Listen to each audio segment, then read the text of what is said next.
From the moment we met them, these TV villains announced themselves as major forces to be reckoned with one way or another, and made it clear the heroes had their work cut out for them.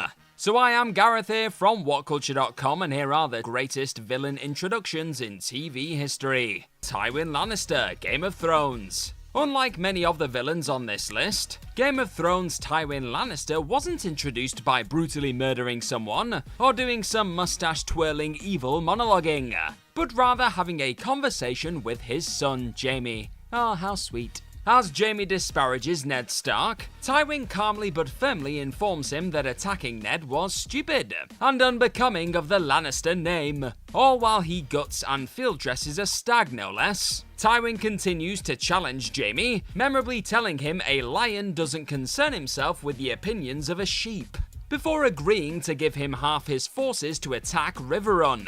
Charles Dance is firing on all cylinders throughout this 5-minute scene, and though Tywin's introduction is brilliant enough that you might assume it was adapted directly from George R.R. Martin's source material, it was in fact written specifically for the show. And better yet, that was a real stag that Charles Dance was cutting up. Homelander, The Boys. There are few TV villains fans love to hate as much as The Boys' Homelander, who, while presented in the show's marketing as a parodical hybrid of Superman and Captain America, is actually something very different. When the mayor of Baltimore attempts to blackmail Homelander's boss/lover, Vought International VP Madeline Stillwell, he takes matters into his own hands at the end of the show's very first episode. As the mayor and his son are taking a flight, Homelander suddenly flies alongside the plane, at which point the mayor's son smiles and asks his father if they're friends. But before the mayor can do much of anything, Homelander uses his heat vision to obliterate the aircraft, instantly killing everyone on board.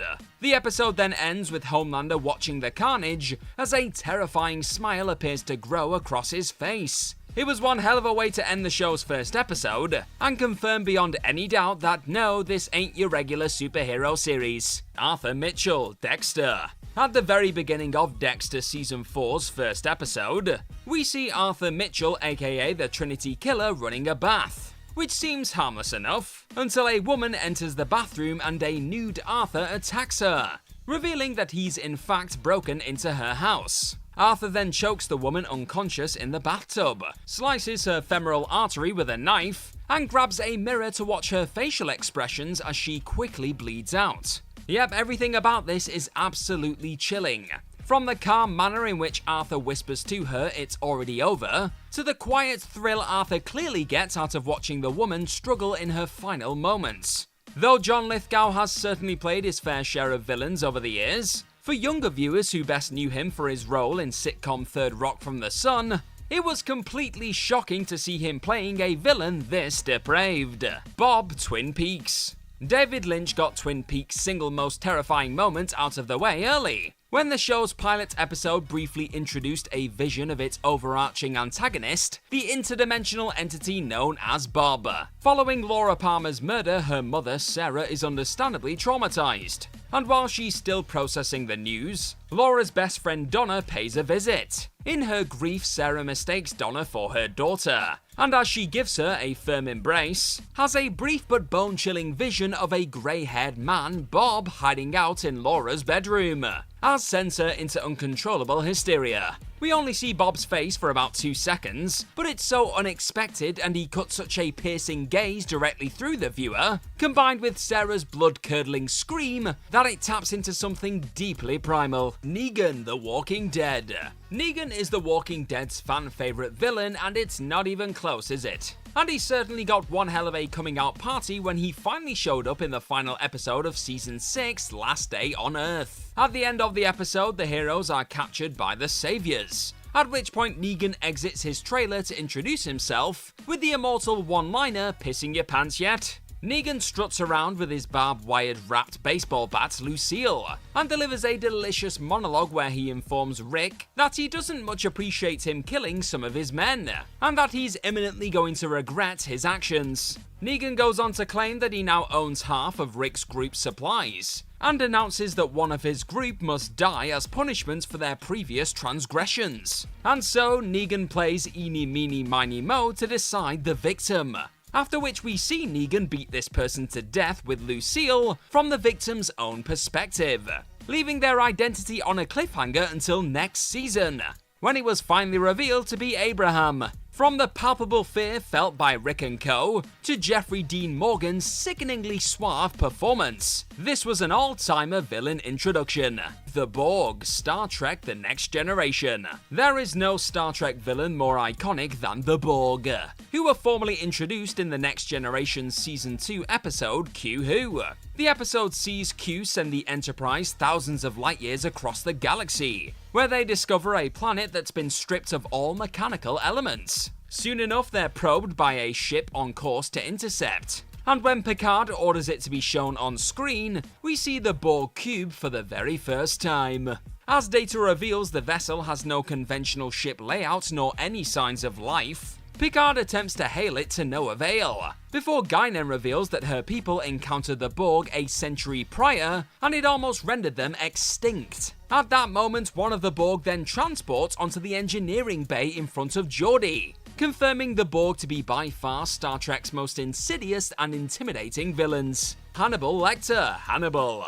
Living up to Anthony Hopkins' Oscar-winning performance as Hannibal Lecter was no mean feat. But damn it, Mads Mikkelsen pulled it off, the absolute madman. Mikkelsen played Lecter throughout each of the Hannibal series' 3 seasons, and his first appearance alone obliterated most any doubt about him measuring up to Hopkins' portrayal. In the first episode, BSU Special Agent Jack Crawford visits Dr. Lecter to have him consult on a case, and the first 30-second glimpse we get of the man basically tells us everything we need to know about him. Before Crawford shows up, Lecter is introduced in a gorgeously shot scene as he eats dinner alone whilst listening to Buck. Mikkelsen says nothing but stares into the camera as he eats, proving that the man is basically screen presence distilled. Without saying anything at all, Hannibal has the audience transfixed. Frank Underwood, House of Cards. When audiences were introduced to Democratic Congressman Frank Underwood in House of Cards' very first scene, they surely had no idea quite how far he would go in his pursuit of absolute power. But that opening scene nevertheless hinted at everything he was capable of. The show begins with one of Frank's neighbor's dogs being mortally wounded in a hit-and-run accident. And as Frank's bodyguard goes off to alert the neighbors, Frank approaches the dying animal. Frank then begins to speak about pain and declare that he has no patience for useless things, all while breaking the fourth wall and staring directly at the viewer. Frank then throttles the dog while deeming himself capable of doing the painful but necessary thing, which, while confirming Frank's cold pragmatism, is ultimately also a nod towards the murderous acts he'll commit against people later in the show. Gus Fring, Breaking Bad. Though he wasn't Breaking Bad's final villain, Gus Fring is assuredly the series' fan favourite antagonist, a fact cemented in basically the first moment we met him. Gus first appears in the late Season 2 episode Mandala, when Walt seeks a buyer for his meth and heads to a branch of the Los Polos Hermanos restaurant chain to meet them.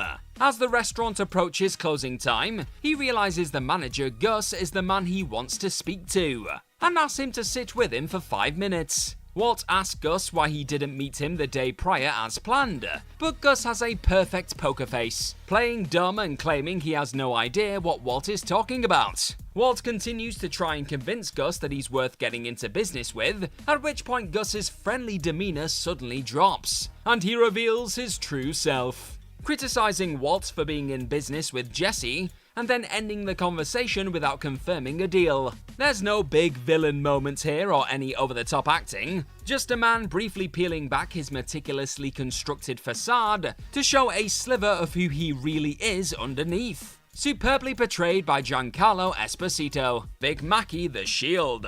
When audiences sat down to watch the pilot episode of The Shield, they expected a gritty cop show in which Detective Vic Mackey and his strike team took down the big bad drug dealers and gangsters. But by the end of that first episode, there was no doubt that Mackey was in fact The Shield's ultimate villain. While the pilot makes it abundantly clear that Mackey is a rule-breaking cop with highly questionable, excessively violent methods, By episode's end, he's crossed the line that can't ever be uncrossed, setting him up as the series' villain protagonist. We learn in this episode that Mackey and the strike team are being investigated for corruption, and a member of the team, Detective Terry Crowley, has secretly been gathering evidence on their illegal acts. But at the very end of the episode, in the middle of a drug raid, Mackey suddenly turns on Crowley and shoots him in the face, killing him. It remains one of the most shocking moments in TV history, and assured audiences from the outset that they weren't watching just another police procedural. More to the point, this moment came to define Mackey's entire arc throughout the series, establishing him as a ruthless antagonist who would eventually have to face up to what he did.